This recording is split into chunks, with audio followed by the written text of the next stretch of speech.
Yahweh, the God of Moses, or Yahweh, ended up taking over the identity of Set in ancient Egypt.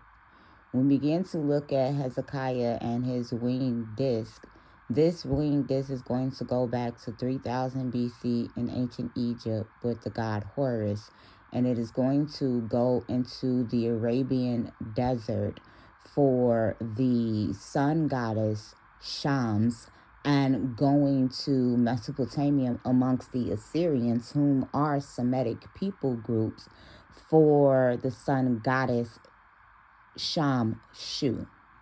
Shamshu ended up becoming masculine by using the Hebrew word shamash, which literally means sun.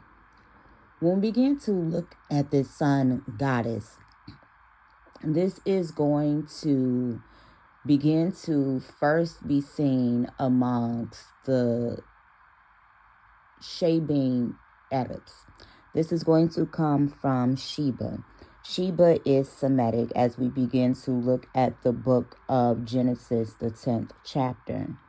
These Sheba Arabs begin to be part of the Himyarite Arabic dynasty or empire, alongside the Choctaw or Choctaw Arabic people as the purest branch of Arabs. So when we begin to look at Choctaw, his name is going to be in Genesis 10 and 26 as the son of Eber.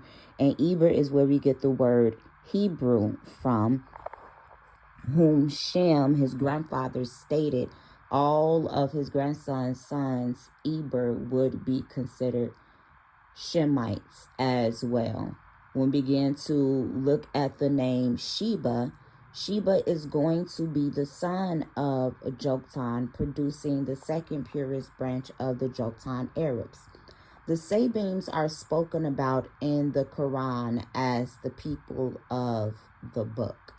When we begin to look at the people of the book, we see that, of course, they would be seen amongst the Asher, the Assyrian people, due to the fact that Asher is the son of Shem, making Asher the uncle, the great uncle of Choctaw, and the great great uncle of Sheba.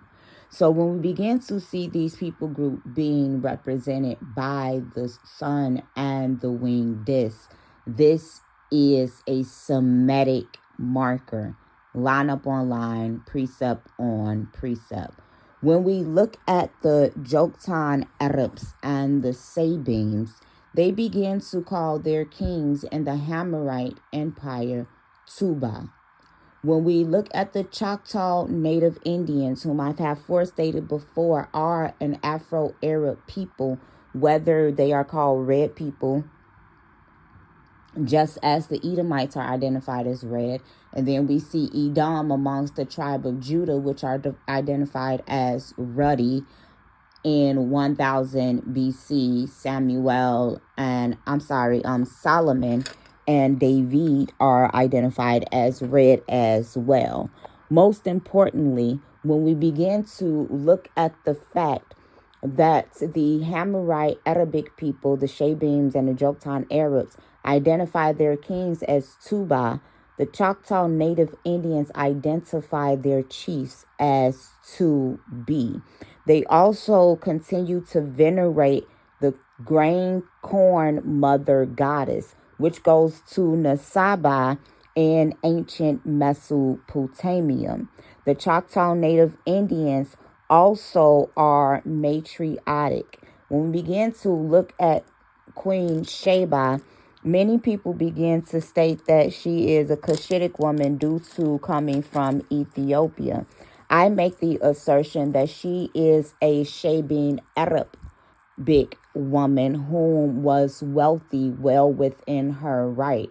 Following after her standpoint would be the Prophet Muhammad's wife, Khadijah, may peace be upon her. She was a black woman, a Sheba Arab, and she was also a wealthy woman that brought her own dowry with her.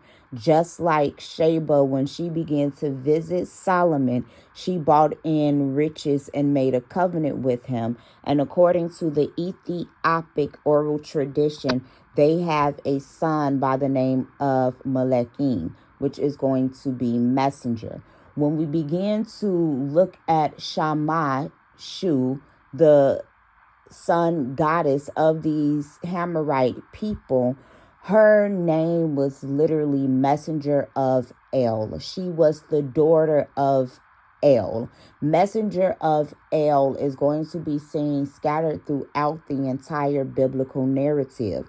The feminine form of Shamash is going to be seen as Shamshu in the book of Micah 4:2, when it says son of righteousness. That is a feminine form of the word son, representing the female sun goddess that was worshipped. The woman was always seen as the giver of life in ancient Arabic and African cultures.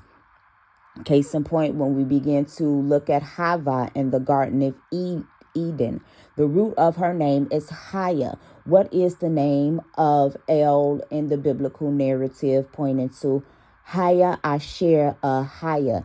Eve becomes the mother of all things living, yet Adam is never referred to the father of all mankind. Eve or Hava was stated to be an Azir. That word Azir in Hebrew is always going to be seen attached to salvation or deliverance.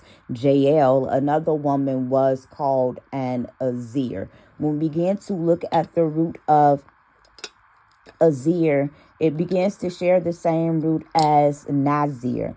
Not only are the Nazarites, but when you begin to look at Nasir and Nefer in ancient Egypt, this is where you're going to get the word good, that is seen tattooed on the high priestess of ancient Egypt. The Bible begins to say that Yeshua said, calls no man good other than your Father in heaven who is good. Yet Proverbs 8:22 says, a man who finds a wife finds a good thing and obtains favor with the Most High, equating the goodness of the woman to the goodness of the Most High, pointing us to the good creation of Genesis 1, line up on line, precept on precept, where wisdom was the bereshit, or the principal thing that was possessed or acquired, which is a form of marriage in the Hebraic concept, and where Yaldabaoth began to be created out of the womb of completion, or the womb of Tihon, the womb of Tiamat, the womb of Atum in ancient Egypt, line up on line, precept on precept, where Yaldabaoth or Yahweh was created. And the Gnostics, or the text of the Diets, those who know, the Yadoni, those who know and see, begin to reveal that this is the God of Moses, who was worshipped as the bronze serpent. And in the time of Hezekiah, he did away with the teraphim of Moses. This is the same God that Yeshua began to say, if the children of Israel are hungry, would not the Father in heaven give his children bread to eat, and not rocks and serpents? The God of Moses gave the Israelites rocks and serpents. Whenever there was any type of chaos that was taking place, Yahweh was present amongst the Israelites, and following him was storms and famines. Yet when El Shaddai was present, then you have the open fields, the breasted mother, the cow, which would be called Hathor, and the word Ha in Hebrew is the, and Thor is going to be Torah. The Torah in ancient Egypt was the breasted cow mother, which is why when you look into the Quran, you will find scriptures that talks about the cow. Moses has led us astray. Yahweh is set, and once upon a time, the Israelites indeed worship El Shaddai, the breasted mother, because the Father in heaven does not deal with mankind.